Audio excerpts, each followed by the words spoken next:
Chile, as you pointed out earlier in our discussion, Chile, the difference between them and Haiti was Chile learned the lesson of life.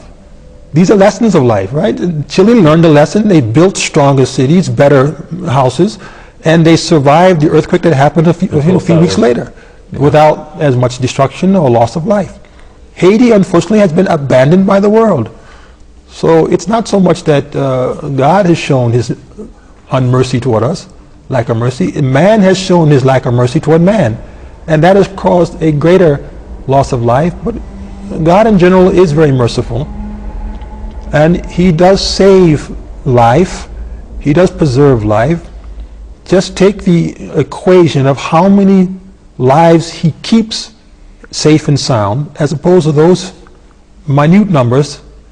I'm talking human history now, who actually suffer loss of life in these kind of catastrophes. Mm-hmm. You see the percentage is so small, you would wake up again saying, thank God. For most of my life, you took care of me. If one day I suffer, then what is that?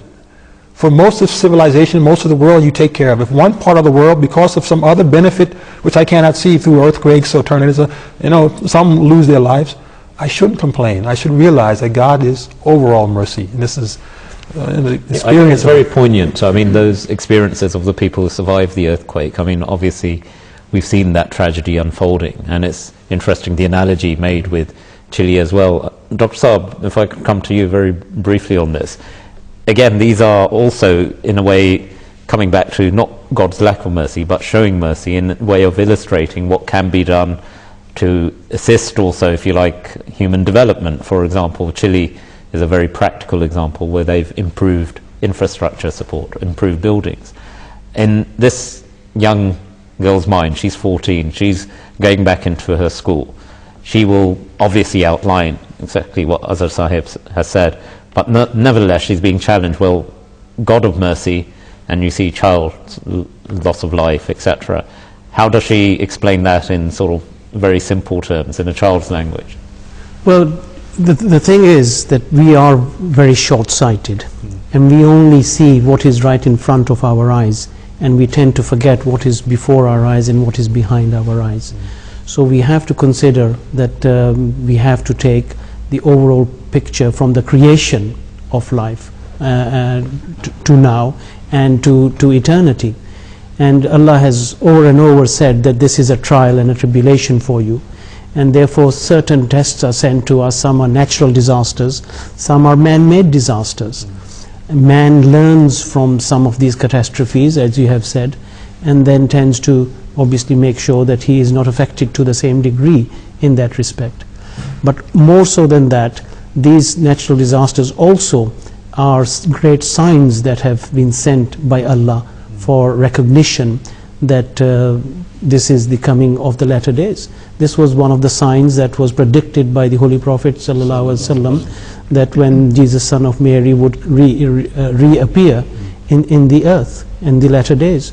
So whatever we see, these earthquakes occurring, it does make one think back and think, yes, these are signs that Allah is showing.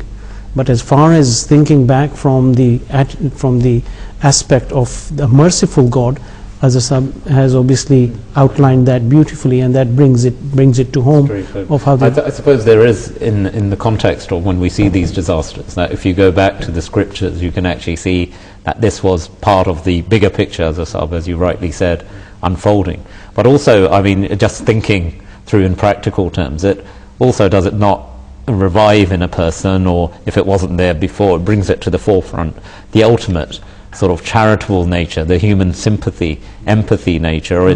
So, they often say that disasters bring the best out of people. It's not just a phrase, it's a reality. As it's true. The human being is one that shows love for two kinds. That makes you human. You love each other as animals do, but then you love God. And because of your love for God, see, this is where God comes back in the equation. Because of your love for God, you will extend yourself even further than the other human being in helping your misfortunate soul. That shows God is there, because there's been so much outpouring from so many agencies, and people have been doing it just for the sake of God's love, including our own group, Humanity First. This is where you see signs of God, and they suffer so that others would benefit. They'll give up their water, their food, their sleep, whatever. And this is, again, where you see God. And God does this to bring the best out of us. And I end by saying Confucius has a statement. He says, man is like a tea bag. He must be put in the hot water to bring out the best of him, you know?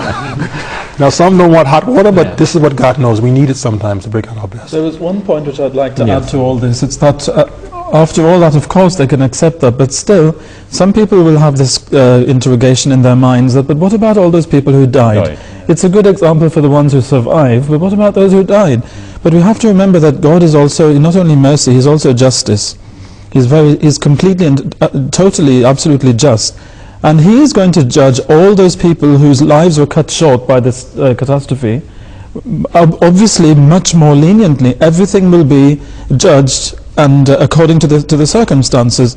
So in the end, at the end of all that equation, what we'll see is that the people who were taken early will be compensated for any loss they might have incurred, and so justice remains.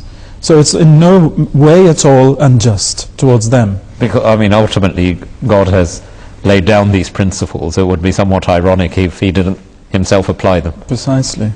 Gentlemen, Jazakallah and Ghazala, I hope we've answered your question, but if there are other comments or thoughts you've had based on the questions or the answers rather you've heard, do remember the email as applies to all our other viewers as well. That's faithmatters@mta.tv, faithmatters@mta.tv, and the fax number is 44208 687 8037.